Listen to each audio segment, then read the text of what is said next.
James Gunn has confirmed for us the number of post-credit scenes in Guardians of the Galaxy Volume 3. Now, I know what you might be thinking, relatively minute detail as we're all expecting some form of post-credit scene.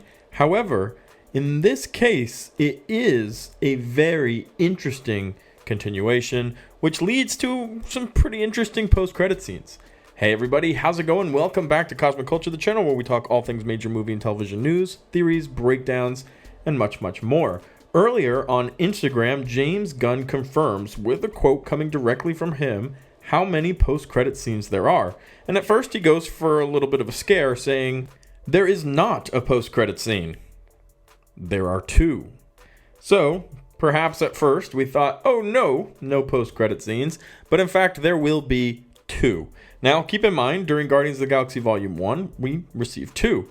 During Guardians of the Galaxy Volume 2, we received 5.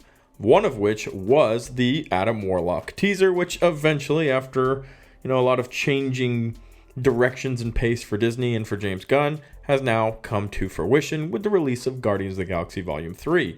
And now we can expect another 2 in the trilogy finale, which we all know this is the Guardians of the Galaxy as seen by James Gunn coming to an end. But what makes for such a peculiar situation? Well, it all has to do with James Gunn. We're going to talk about that right now. If you haven't already, consider subscribing, turning on that notification bell, and you can let me know in the comment section down below how excited you are for Guardians of the Galaxy Volume 3. You can also check me out on my other socials while you're down there. Instagram at Chris M. Rosser, and Twitter at TheCultureChris. Links to both of those, yep, you guessed it, are in the description down below. So I'm really excited for Guardians of the Galaxy Volume 3. In fact, very, very excited. Not only have we received really good reviews, people talking about how this is the best movie from Endgame, this is the movie Marvel fans have been waiting for, the perfect ending to a perfect trilogy, incredible, emotional, we're getting all of these awesome reviews. But I just like what James Gunn has been creating. I think James Gunn really understands and has nailed the importance of an emotional storyline, creating characters who we have an emotional attachment to, and then putting them through hell and back. And that's what's going to happen in Guardians of the Galaxy Volume 3, based off of what we know about the movie, what we've seen in trailers, and these reviews that we've been getting in. But what about the post-credit scenes, Chris? Well, James Gunn is done with Marvel. If you haven't heard somehow, he's co-president now, co-CEO of DC Studios, which is getting a massive reboot. He's been spending his last several months writing the script and the story for a new Superman movie, where they're going to recast Superman and start this whole thing over. Now, James Gunn probably is still in high regards with Marvel, with Kevin Feige, with the directors over there, and I'm sure they have a lot of conversation. But you do wonder, at what point is the Chinese wall going up? Now, the Chinese wall in legal terms, this is a jargon for lawyers, is reference to keeping information separate, separating different types of informations getting passed around an office. Because sometimes you have lawyers in one office who are competing on different cases or on the same case with conflicting information. And that's kind of James Gunn in this situation.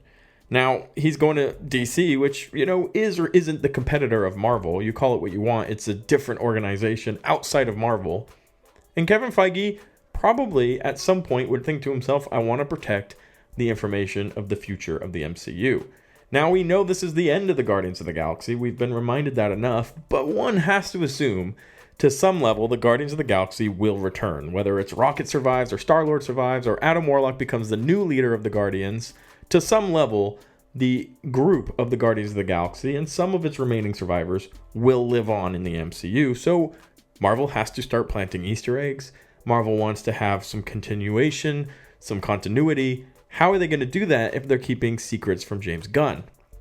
Well, simply, they're not going to keep that many secrets from James Gunn, probably. And also, this is professionalism. This is part of the worry. Do I think James Gunn is going to go and spill all of Marvel's secrets to try to destroy them? No. And you already have to assume he's got pretty decent knowledge as to where Marvel will be headed in the near future. He's one of the most celebrated directors right now, especially in the superhero space. With that being said, we can now circle back to these post-credit scenes. There's 2 of them. And typically, post-credit scenes serve one of 2, we'll call it, maybe a third, one of 3 purposes. Number one, kind of relieve a little bit of the tension, make a funny joke. For example, the shawarma one from the Avengers first movie, where they go and they get shawarma. That meant nothing. It did nothing. It was just funny. It was an Easter egg from the movie that later on they went and showed. Super enjoyable, almost like a behind the scenes. Number two, pushing forward the story of the MCU. The Thanos post-credit scenes, the Adam Warlock post-credit scene, for example. These are all the future pushers. The thing that make post-credit scenes so exciting is because Marvel will now tease something extremely important for the future with very little context, and you're going to have to figure it out. The Mario movie obviously just took a page out of this, where they had a Yoshi post-credit scene at the very end. We saw the egg, it started cracking, and then the screen went black and you heard Yoshi, which is, that's fun. It's not just an Easter egg, though. It's telling us about the future, like Yoshi's coming, maybe a Yoshi project, or maybe Yoshi will be in the second Mario movie, but this is building and creating an atmosphere. Now, I know most of you guys know this, but not everybody does, so it's definitely worth mentioning the purpose of these post-credit scenes. And then, of course, the third category, a joke. Not so much a behind the scenes or connecting an Easter egg or completing, but I would use the example of the Rogers musical at the end of Hawkeye, where they showed the whole Rogers musical. I've called it the worst post-credit scene in the history of Marvel because everybody wants that exciting nugget, that little, plot-pushing detail, and then we had this whole crazy musical that didn't even make sense because Ant-Man was in it. But that's not the point. We're talking about Guardians of the Galaxy. Does James Gunn know enough about the future to give us a post-credit scene with that plot pusher? And I actually am always in dispute about this. I don't want for the post-credit scenes to overshine the movie. We saw this recently with Venom 2. Venom 2 came out, the whole movie happened. It was a, high C, low B movie overall in the superhero space. I'll call it what it is. But all anybody wanted to talk about was the post-credit scene because it brought Venom into the MCU. It completely overshadowed the entire Venom 2 movie, which, yes, was a little bit more on the boring side, but still a good movie, and still had thousands and thousands of hours of people working on a movie for everybody to only want to talk about the post-credit scene. So I don't really love that, and I'm usually very anti, let's all only focus on the post-credit scene, because as soon as the movie that we've been talking about for months comes out, we forget about it and move on to the next thing. And I want us to enjoy, taste and appreciate the movie that just came out. Go look for the Easter eggs in there. But on top of that, while we're talking about it, James Gunn has been the master of Easter eggs for the Guardians of the Galaxy. We've had some of the most amazing MCU Easter eggs. And I think, looking back at it, these have been the most fun to find. They've had the coolest impact, and they haven't always meant something, but they were very strong, well-hidden, and well-articulated Easter eggs. And I hope that continues into Guardians of the Galaxy Volume 3. Now, I'm fully expecting to see more Guardians moving beyond James Gunn. It won't be the same. It'll have a different tone. It'll be a different team. Adam Warlock might end up being the leader. I think that makes the most sense. I'm still hoping Rocket survives, and this is a big red herring, like, Rocket's not actually going to die. You thought he was going to die. In fact, Star-Lord's going to die, and Chris Pratt's going to jump over to the DC universe. Something like that, potentially, is most likely what I see happening. But these post-credit scenes definitely are intriguing.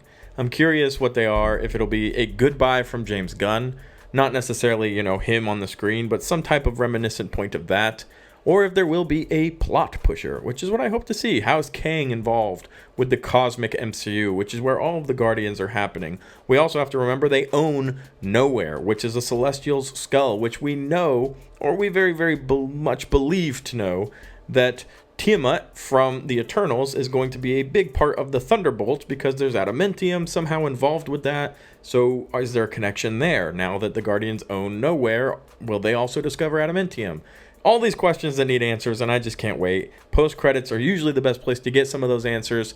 But with James Gunn's particular situation, jumping over to DC after this movie, I'm curious how much he knows or how much they're adding into his film beyond closing his trilogy of the Guardians of the Galaxy. But, really fun topic today. Let me know what you think in the comment section down below. Go on, let me know. Would you like some big plot pushers? Or do you think Marvel will be keeping their deep, dark secrets to themselves as to not tell the new DC co-president everything that they're planning? Thank you guys so much for watching to the very end of the video. Don't forget to subscribe, hit that like button. Super helpful for me, costs you nothing. And I'll be sure to catch you guys on the next one right here on Cosmic Culture.